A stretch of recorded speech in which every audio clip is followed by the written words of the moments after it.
First of all आपको मैं ये बताना चाहता हूँ कि आप पहले यूनिवर्सिटी को बहुत अच्छे से चूज़ करिए। यूनिवर्सिटी चूज़ करने के लिए आप पहले उस यूनिवर्सिटी को देखिए कि एनएमसी अप्रूव्ड है या नहीं है।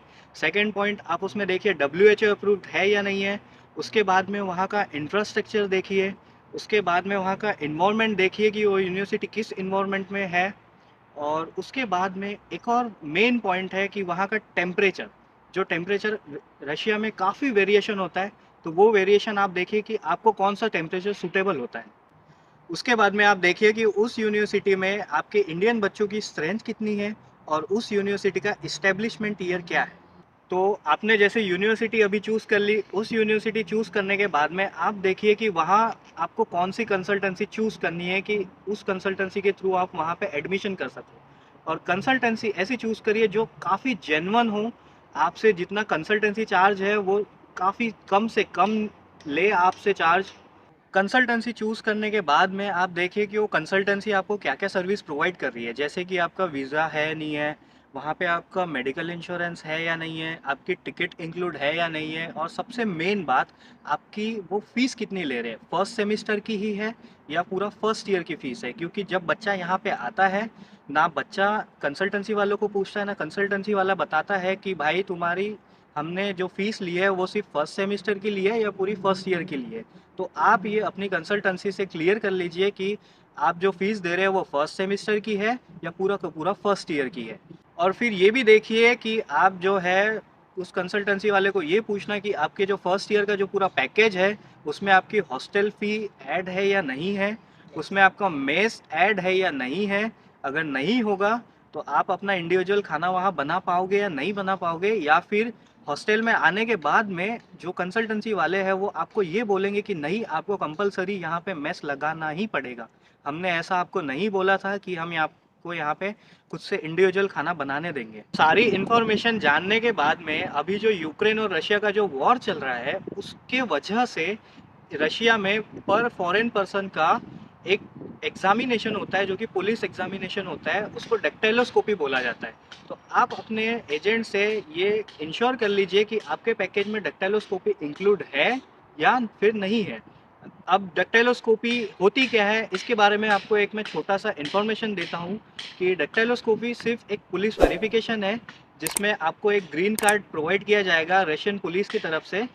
तो ये जो ग्रीन कार्ड होता है, ये ग्रीन कार्ड इसलिए दिया जाता है कि रशियन गवर्नमेंट के पास में हमारी इंफॉर्मेशन हो कि फॉरेन पर्सन हमारे रशिया में कितने अभी है रह रहे हैं, और उनकी जितनी भी इंफॉर्मेशन वो हमारे पास में होनी चाहिए। इसलिए ये ग्रीन कार्ड उतना कुछ इशू करता है नहीं, आप आराम से डेक्टाइलोस्कोपी करवा सकते हैं। तो ग्रीन कार्ड के बाद में मैंने आपको बताया था कि आप कंसल्टेंसी चूज़ कर लीजिए जो कि जेन्युइन कंसल्टेंसी हो, लेकिन वो जेन्युइन कंसल्टेंसी भी आपसे एक्स्ट्रा चार्जेस लेती है जो से 1 से 2 लाख के बीच में हो सकती है। तो मैं इसका आपको सॉल्यूशन बताता हूँ कि जिससे आपके 1 से 2 लाख बच सकते हैं।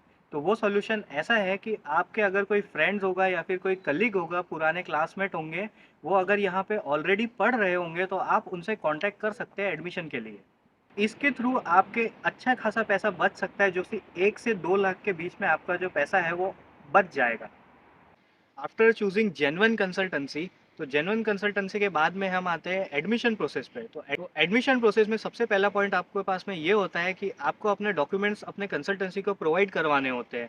तो उन डॉक्यूमेंट्स की लिस्ट कुछ ये है कि सबसे पहले आपको पासपोर्ट देना होगा आपका, फिर आपका 12th का मार्कशीट देना होगा, फिर आपको अपना आधार कार्ड देना होगा जो कि आपका आइडेंटिटी प्रूफ है, और फिर उसके बाद में मेन जो होता है वो है आपका नीट का रिज़ल्ट। तो नीट के रिज़ल्ट के लिए मैं आपको एक इन्फॉर्मेशन देना चाहता हूँ कि नीट का जो रिज़ल्ट है वो 3 साल का वैलिड है। 3 साल का मतलब अभी जो 2023 में जिसने नीट दिया है, 2022 में जिसने नीट दिया है, 2021 में जिसने नीट दिया है, सिर्फ 21 तक का ही वैलिड रहेगा। ये 3 साल के पीरियड का जो नीट का रिज़ल्ट है सिर्फ और सिर्फ वही वैलिड रहेगा। 2020 का नीट वैलिड नहीं रहेगा। तो जैसे मैंने आपको बताया था कि आपको कंसल्टेंसी को पासपोर्ट प्रोवाइड करवाना होता है। तो अगर आपके मन में अगर यहाँ पे एमबीबीएस करने की इच्छा है तो आप अपना पासपोर्ट अभी के अभी अप्लाई करके रख दीजिए, क्योंकि पासपोर्ट आने के लिए आपको max to max 15 to 20 days लगते हैं।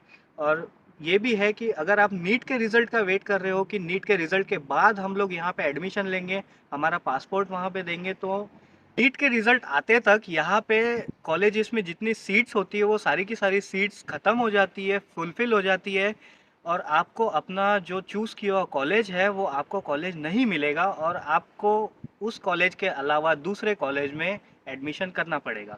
इसलिए आप अभी के अभी पासपोर्ट के लिए अप्लाई करिए अगर आपको यहाँ से एमबीबीएस करना है तो।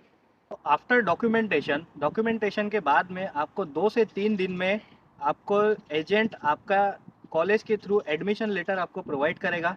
एडमिशन लेटर के बाद में आपको एक छोटी सी एग्ज़ाम देनी होगी जो कि कॉलेज की तरफ से नॉमिनल एग्ज़ाम होती है कि बच्चा यहाँ पे पढ़ने के लिए एलिजिबल है या नहीं है। वो छोटा सा एग्ज़ाम होता है, कुछ नहीं होता उस एग्ज़ाम में, आप इजीली वो एग्ज़ाम पास कर लोगे।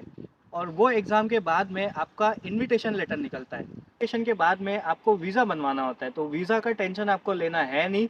जो आप कंसल्टेंसी चूज़ कर रहे हो वही कंसल्टेंसी आपका वीज़ा बनवाएगी।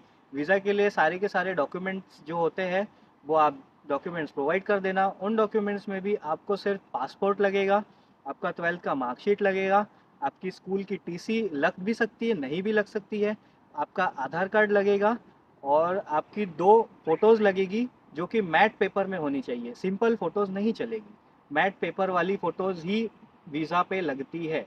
मैट पेपर की फ़ोटोज़ दे दी, उसके बाद में आपको एक एचआईवी टेस्ट करवाना होता है जो कि आप सिर्फ़ और सिर्फ डॉक्टर लाल पैथोलॉजी वालों से ही करवाइए। अगर आप किसी दूसरे पैथोलॉजिस्ट की रिपोर्ट अगर आप वीज़ा के लिए देंगे तो वो रिपोर्ट आपकी रिजेक्ट होती है। और उस रिपोर्ट में आप ये भी चेक कर लीजिए कि आपका फुल नेम बराबर से डाला है या नहीं है, आपकी जो एज है वो बराबर से लिखी है नहीं है, और जो आपका जेंडर है वो जेंडर भी आप एक बार चेक कर लीजिए। और आपकी डेट ऑफ बर्थ भी आप वहाँ पे चेक कर लीजिए जो आपकी रियल डेट ऑफ बर्थ है या नहीं है। या फिर कभी कभी ऐसा होता है कि या तो आपके नाम में प्रॉब्लम होती है, या आपके जेंडर में प्रॉब्लम होती है, या फिर आपके एज में प्रॉब्लम होती है, या फिर आपके डेट ऑफ बर्थ में प्रॉब्लम होती है। तो इस वजह से आपका वीज़ा रिजेक्ट ना हो, इसलिए आप पूरी एचआईवी रिपोर्ट एक बार एटलीस्ट चेक कर लीजिए कि आप पर्टिकुलर परफेक्ट एचआईवी रिपोर्ट उनको प्रोवाइड कर रहे हैं या नहीं। वीज़ा लगने के बाद में आपका एजेंट आपकी फ़्लाइट टिकट करेगा। फ़्लाइट टिकट्स में जितनी भी टर्म्स एंड कंडीशंस हैं वो आप पढ़ लीजिए, क्योंकि टर्म्स एंड कंडीशन में कभी कभी लिखा होता है कि आपको ये टेस्ट आपको दिखानी होगी फ़्लाइट में एंटर करने से पहले। तो मेनली एक ही टेस्ट होती है जो कि होती है कोरोना की टेस्ट। तो वो जो कोरोना टेस्ट होती है वो 72 आवर्स के अंदर की होनी चाहिए। तो आपकी फ़्लाइट जैसे अभी 23 जून की है या फिर 25 जून की है, तो आप अगर 25 जून की है तो आप 24 या 23 को कोरोना टेस्ट करवा लीजिए, या फिर 23 की है तो 22 या 21 को कोरोना टेस्ट करवा लीजिए। कोरोना टेस्ट के बाद में आप अपना लगेज चेक कर लीजिए कि लगेज है कितना आपका, क्योंकि कभी कभी डिफरेंट डिफरेंट लगेज होते हैं। किसी किसी फ़्लाइट का 23 केजीज़ होता है, किसी का 30 केजीज़ होता है, किसी का 56 केजी होता है। तो आप अपने हिसाब से लगेज चेक कर लीजिए और उतना ही लगेज पैक कीजिए जितना टिकट में लिखा होगा। अगर उससे ज़्यादा आपका 1 या 2 किलो भी ज़्यादा होता है तो आपको एयरपोर्ट में सफ़र करना होगा। तो लगेज चेक करने के बाद में आप फ्लाइट में बैठ के आप यहाँ तो आ जाएंगे। यहाँ आने के बाद में एयरपोर्ट से लेके यूनिवर्सिटी तक का जो ट्रैवलिंग चार्जेस है वो आप अपने कंसल्टेंसी वालों को पूछ लेना कि इस पैकेज में हमारा जो यूनिवर्सिटी तक के आने का जो चार्ज है वो इंक्लूड है या फिर नहीं है। क्योंकि कभी कभी ऐसा होता है कि बच्चों को बताया नहीं जाता कि आपका जो ट्रैवलिंग चार्ज है वो इसमें इंक्लूड है या नहीं है, और बच्चा यहाँ पे आने के बाद में बोलते हैं कि हमने आपको एयरपोर्ट से यूनिवर्सिटी तक लेके आया है तो आपको उसका एक्स्ट्रा पे करना होगा। तो उम्मीद है आपके सारे क्वेश्चंस के आंसर इस वीडियो में आपको मिल गए होंगे, आपके सारे डाउट्स क्लियर हो गए होंगे। अगर आपके डाउट्स या फिर क्वेश्चंस होंगे तो आप हमें कमेंट कीजिए, हम आपका जल्द से जल्द रिप्लाई करेंगे। और हमारे इंस्टाग्राम पे भी आप हमें डीएम कर सकते हैं, या फिर हमारे व्हाट्सअप नंबर पे जो कि हमारे डिस्क्रिप्शन में है चैनल के, उसमें भी आप हमें डीएम कर सकते हैं। हम ट्राई करेंगे कि आपके जल्दी से जल्दी आपके क्वेश्चंस के आंसर्स हम आपको प्रोवाइड करें। और मिलते हैं अगले वीडियो में। सी यू सून।